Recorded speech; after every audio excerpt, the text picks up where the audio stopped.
জয় জগন্নাথ। রথযাত্রা মহোৎসবে আপনারা ভুলেও কি করবেন না। আজকে আমরা জেনে নেব যে রথযাত্রা মহোৎসবের পুরো সপ্তাহ জুড়ে কি বর্জনীয়, কি করবেন এবং রথের কি মাহাত্ম্য। তো রথযাত্রার পুরো 2 সপ্তাহ জুড়ে আপনারা আমিষ আহার করবেন না, আমিষ বর্জন করবেন।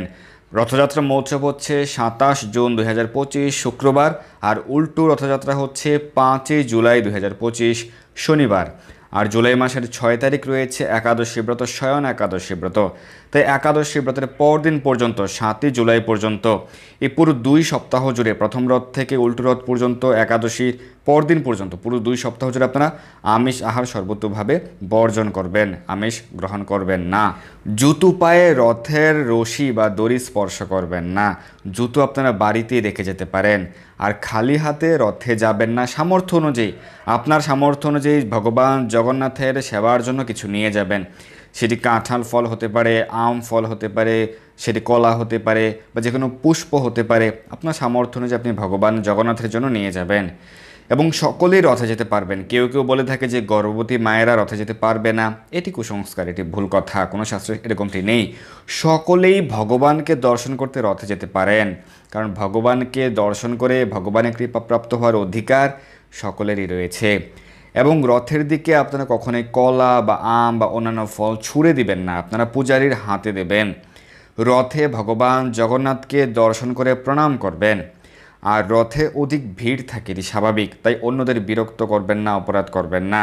উল্টো রথের অজুহাত দিয়ে 6 জুলাই যে শয়ন একাদশী রয়েছে, সেই একাদশী ব্রত আপনারা পালন করবেন না, এরকমটি হতে পারে না। অবশ্যই একাদশী ব্রত পালন করবেন, একাদশী ব্রত বাদ দেবেন না। রথ সম্বন্ধে কোনো প্রকার বাজে মন্তব্য করবেন না। রথে চড়ে ভগবানের গমনের সময় দাঁড়িয়ে দাঁড়িয়ে রং দেখবেন না। এই সময় স্ট্যাচুর মতো দাঁড়িয়ে থাকলে ব্রহ্ম রাক্ষস গতি হয়। তাই ভগবান জগন্নাথের সঙ্গে হেঁটে গুন্ডিচা মন্দির পর্যন্ত যাবেন, সামনের দিকে এগিয়ে চলবেন। তো রথযাত্রার এই পুরো 2 সপ্তাহ জুড়ে আপনারা বাড়িতে কি করবেন? রথের পুরো 2 সপ্তাহ জুড়ে আপনারা কৃষ্ণ প্রসাদ, জগন্নাথ মহাপ্রসাদ, অন্ততপক্ষে নিরামিষ আহার করবেন। বাড়ির সকলে মিলেই নিরামিষ আহার বা কৃষ্ণ প্রসাদ গ্রহণ করবেন। প্রাতঃস্নান করতে পারেন, মঙ্গল আরতি করতে পারেন, বেশি বেশি হরিনাম জপ করবেন, হরিনাম কীর্তন করবেন, ভগবানের সেবা পূজা করবেন এবং ভগবান জগন্নাথ বলদেবের শ্রীচরণ কমলে তুলসীপত্র পুষ্প অর্পণ করবেন। সুভদ্রা মহারানী এবং সুদর্শন চরণে পুষ্প অর্পণ করবেন। ধূপ দ্বীপ বিভিন্ন প্রকার মঙ্গল দ্রব্য দিয়ে আপনি ভগবান জগন্নাথের আরতি করতে পারেন। নানা প্রকার নৈবেদ্য দিয়ে আপনি ভগবানকে ভোগ নিবেদন করবেন, স্তুতি প্রণাম নিবেদন করবেন। আপনারা বাড়িতে রথযাত্রার দিন নানা প্রকার অন্ন ব্যঞ্জন, পিঠা পুলি পায়েস রন্ধন করে শুদ্ধভাবে চুলা ধুয়ে মুছে ভগবানের আলাদা পাত্রে শুদ্ধভাবে রান্না করে আপনি ভগবানকে ভোগ নিবেদন করবেন। এবং জগন্নাথ অষ্টকম রয়েছে, সেটি আপনারা পাঠ করতে পারেন বা কীর্তন করতে পারেন। জগন্নাথের 817 নাম, 108 নাম রয়েছে, সেটি পাঠ বা শ্রবণ করতে পারেন। আমার চ্যানেলে রয়েছে, আপনারা দেখে নিতে পারেন। ভগবানের সন্তুষ্টির জন্য ভক্ত পরিবৃত হয়ে নৃত্য গীত বাদ্য আদি করতে পারেন। মৃদঙ্গ করতাল যোগ হরিনাম সংকীর্তন, জগন্নাথ অষ্টকম কীর্তন, নানা প্রকার ভজন, ভগবান জগন্নাথের ভজন রয়েছে, সেগুলি আপনারা কীর্তন করতে পারেন, নৃত্য করতে পারেন ভগবান জগন্নাথের সন্তুষ্টির জন্যে। এবং ভগবান জগন্নাথকে বিশেষভাবে কাঁঠাল ফল, কারণ কাঁঠাল জগন্নাথের অত্যন্ত প্রিয়, তাই কাঁঠাল ফল এছাড়াও কলা আম অন্যান্য ফল নানা প্রকার দুগ্ধজাত মিষ্টি দ্রব্য আপনারা ভগবান জগন্নাথকে নিবেদন করতে পারেন। তো আমরা জেনে গেলাম রথযাত্রায় কী কী করবেন, কী কী করবেন না। রথের অনেক মাহাত্ম্য রয়েছে, শাস্ত্রে উল্লেখ রয়েছে। স্কন্দ পুরাণে বলা হয়েছে, রথে চ বামনম দৃষ্টা পুনর্জন্ম ন বিদ্যতে। রথে অবস্থানরত ভগবান জগন্নাথ দেবকে একটিবার দর্শন করলে আর পুনর্জন্ম হয় না, আর জননী জঠরে জন্মগ্রহণ করতে হবে না। তাই অবশ্যই আপনারা রথে যাবেন এবং ভগবানকে দর্শন করবেন। ভগবানের সঙ্গে আপনার রথের সঙ্গে সামনের দিকে এগিয়ে চলবেন। ভবিষ্যত্তর পুরাণে যুধিষ্ঠির শ্রীকৃষ্ণ সংবাদ উল্লেখ রয়েছে, পৃথ্বীধর হরি রথারূঢ় হয়ে যে যে স্থান দর্শন করেন সেই সকল স্থান স্বর্গ সদৃশ বলে পরিগণিত হয়। ভগবান যেই পথে সামনের দিকে এগিয়ে চলেন তার 2 পাশের সমগ্র স্থান স্বর্গ সদৃশ হয়। যে ব্যক্তি রথের অনুগামী বা অগ্রগামী হন, যারা রথের সঙ্গে এগিয়ে চলেন, তারা যদি চণ্ডালও হয়ে থাকেন তবুও তারা ভগবান শ্রীহরির ভক্ত। আর যে সকল ব্যক্তি শ্রীহরির সহিত রথের সহিত গমন করে না, তারা যদি বেদশাস্ত্র অধ্যয়ননিষ্ঠ ব্রাহ্মণও হয়ে থাকে তবুও তারা চণ্ডাল অপেক্ষাও নিকৃষ্ট, তারা ব্রহ্ম রাক্ষস হয়ে থাকে। তো অবশ্যই রথের সঙ্গে এগিয়ে চলবেন।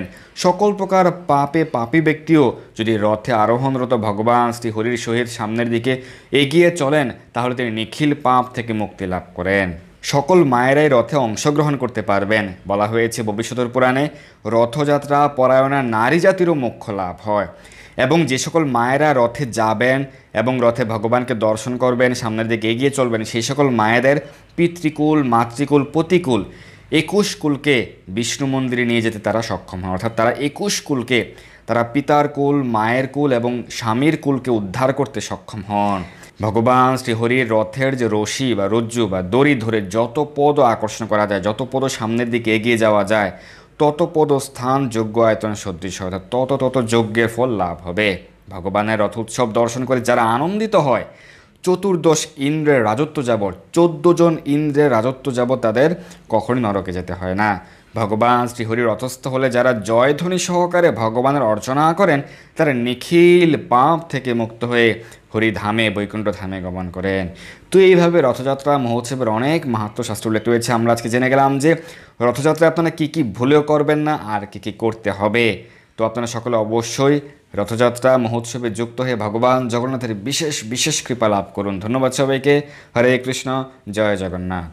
এই দুর্লভ মনুষ্য জন্মকে সার্থক করতে যুক্ত হন কৃষ্ণ ভাবনায়। আপনার সকল ধর্মীয় বা পারমার্থিক প্রশ্ন জানাতে যুক্ত হন আমাদের টেলিগ্রাম গ্রুপে, আর এই ভিডিওটি শেয়ার করে আপনার সকল বন্ধুদের কাছে পৌঁছে দিন। ধন্যবাদ সবাইকে।